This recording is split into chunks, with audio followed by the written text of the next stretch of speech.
di sini kami akan membahas mengenai ekonomi dan juga penguasaan media. Yang pertama, apa sih itu ekonomi? Ekonomi merupakan sebuah bidang kajian tentang pengurusan sumber daya material individu, masyarakat, dan juga negara untuk meningkatkan kesejahteraan hidup manusia. Lalu, apa sih itu media? Pengertian media secara umum adalah sebuah alat pengantar atau alat perantara yang berguna untuk menyalurkan informasi ataupun sebuah pesan dari sebuah sumber kepada pihak penerima pesan.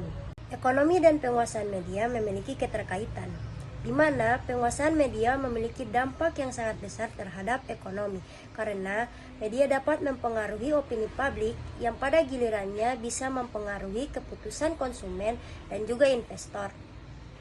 Media juga dapat mempengaruhi kebijakan pemerintah yang bisa berdampak pada regulasi ekonomi dan bisnis.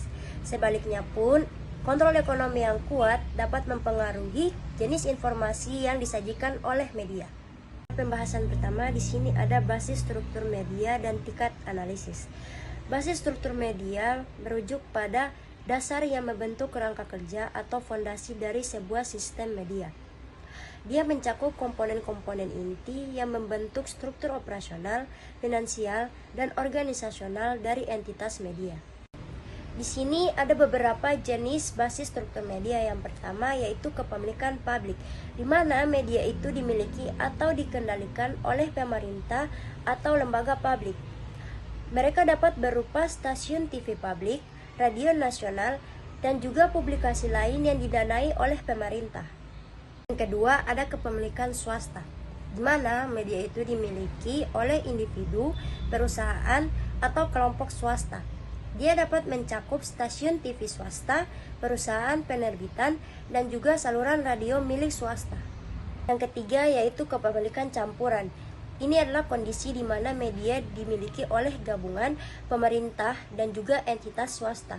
Contohnya seperti ada kemitraan antara entitas swasta dan juga badan pemerintahan dalam suatu pengelolaan media. Maka hal tersebut dapat dikatakan kepemilikan campuran. Yang terakhir ada media sosial dan partisipatif.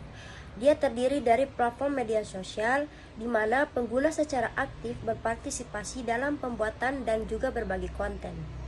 Setiap jenis basis struktur media ini memiliki implikasi yang berbeda terhadap cara media beroperasi. Kemudian di sini ada jenis-jenis tingkat analisis yang umum dalam memahami basis struktur media. Yang pertama ada tingkat mikro, di mana ini adalah analisis yang terjadi pada tingkat individu atau unit kecil dalam struktur media.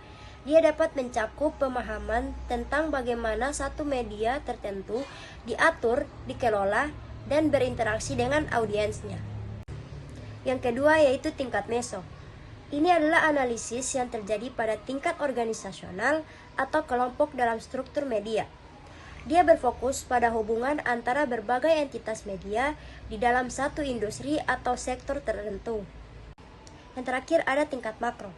Tingkat makro merupakan analisis yang terjadi pada tingkat sistem media secara keseluruhan, di mana dia mencakup studi tentang interaksi antara berbagai entitas media, regulasi media, dampak sosial, politik, dan ekonomi dari suatu sistem media itu sendiri dalam masyarakat atau negara. Jadi, tingkat analisis ini memungkinkan kita untuk memahami struktur media dari sudut pandang yang berbeda-beda. Kemudian kita masuk pada prinsip ekonomi struktur media. Prinsip ekonomi struktur media merujuk pada prinsip-prinsip yang mengatur aspek ekonomi dari cara media beroperasi, terutama dalam hal kepemilikan, produksi, distribusi, dan pemasaran konten media. Di sini ada 6 prinsip ekonomi struktur media. Yang pertama, ada efisiensi produksi. Media berusaha untuk memproduksi konten dengan biaya seefisien mungkin tanpa mengorbankan kualitas. Prinsip ini mencakup penggunaan sumber daya yang tepat, teknologi yang efisien, dan juga proses produksi yang optimal. Yang kedua, ada diversifikasi pendapatan. Kondisi ini adalah di mana media mencari cara untuk mendiversifikasi sumber pendapatan mereka untuk mengurangi resiko. Ini bisa melibatkan pemasukan dari iklan, langganan, penjualan konten, dan juga strategi pendapatan lainnya. Yang ketiga, ada skala ekonomi. Prinsip ini menekankan bahwa semakin besar skala operasi media, maka semakin rendah biaya relatif per unit konten yang dihasilkan.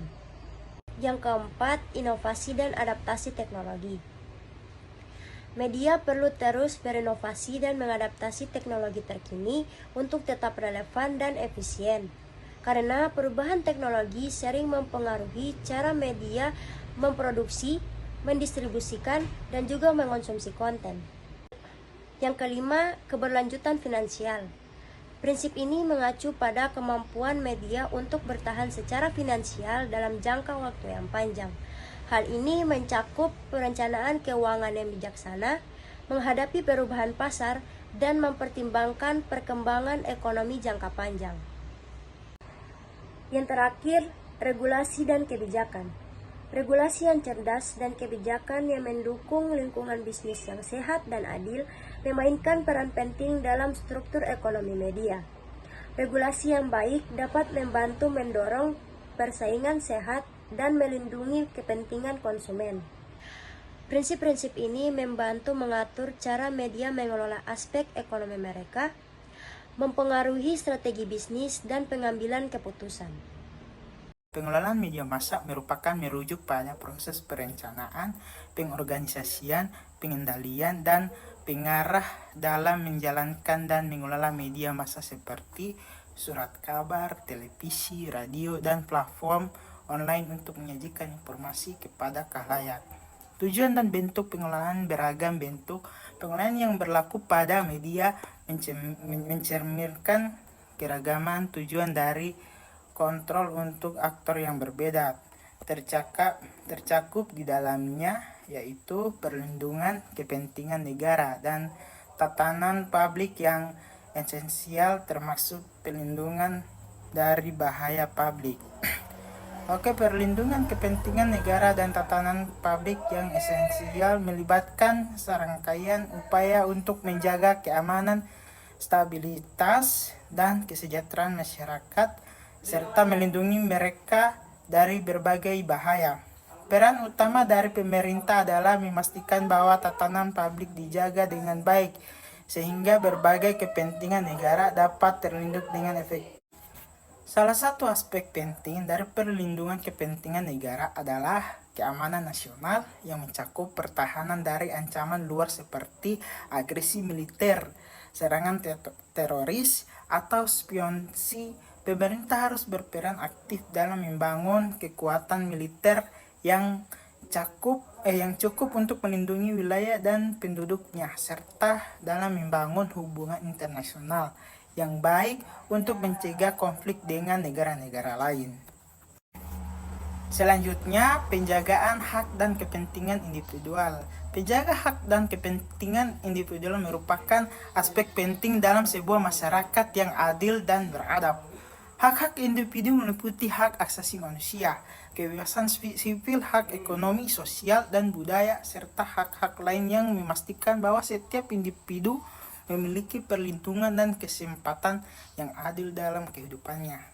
Hak asasi manusia merupakan landasan yang sangat penting, mencakup hak-hak seperti kebebasan berpendapat, kebebasan beragama, hak atas kehidupan, kebebasan dari penyiksaan, serta hak atas keadilan dan kesetaraan di dalam hukum.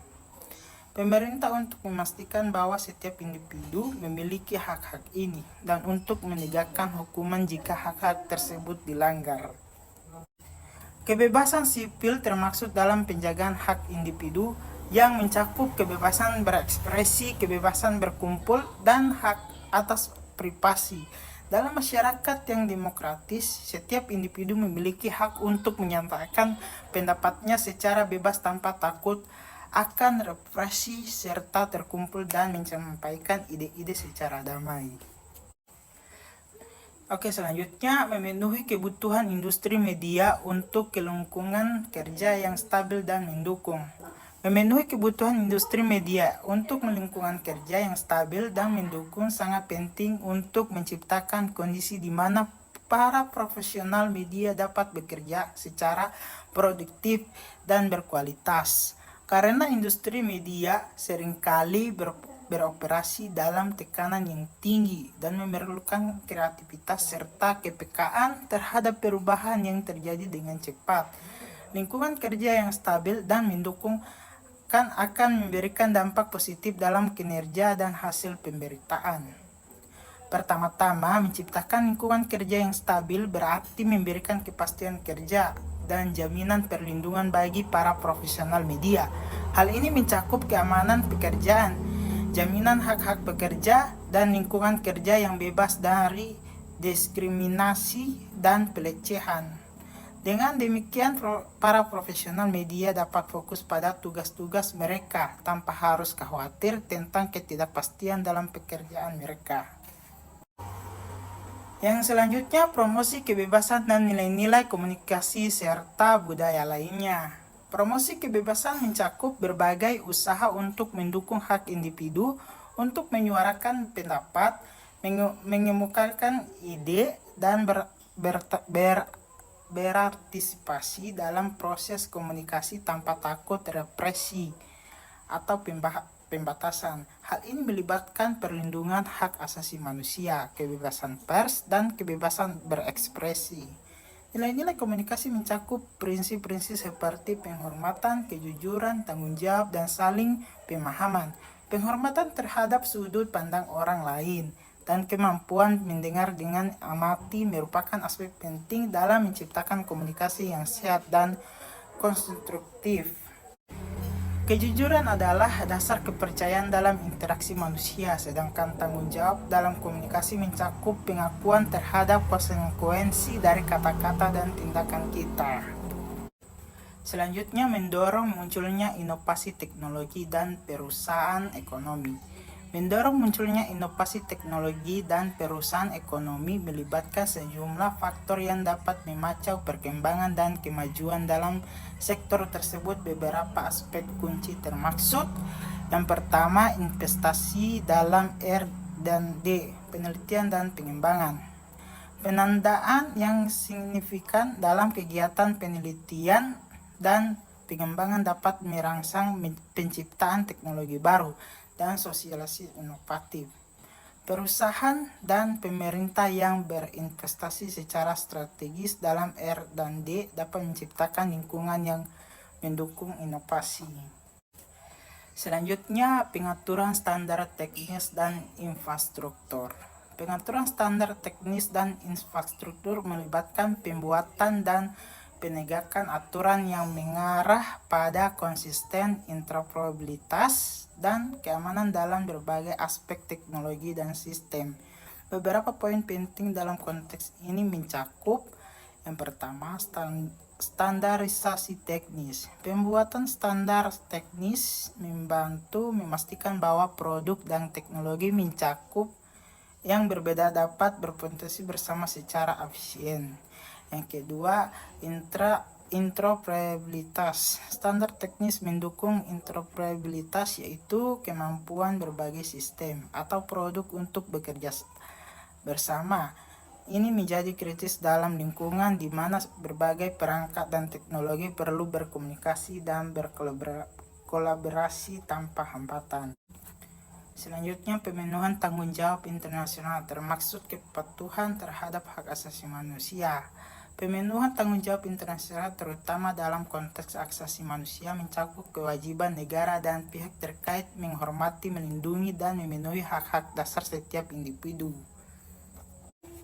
Yang terakhir, mendorong akuntabilitas media. Mendorong akuntabilitas media adalah suatu upaya untuk menetapkan standar etika dan transparansi dalam praktik media, serta memastikan bahwa media bertanggung jawab atas informasi yang disampaikan kepada masyarakat. Dan selanjutnya, peraturan media massa. Peraturan media massa model alternatif mengacu pada pendekatan yang berbeda dalam mengatur atau mengelola media ini. Bisa melibatkan strategi seperti mempromosikan kebebasan berekspresi, mendorong beragam perspektif, membatasi interpretasi pemerintah yang berlebihan. Nah, itulah presentasi kami dari pihak Sakil saya. Baik, dan terima kasih telah menonton video ini.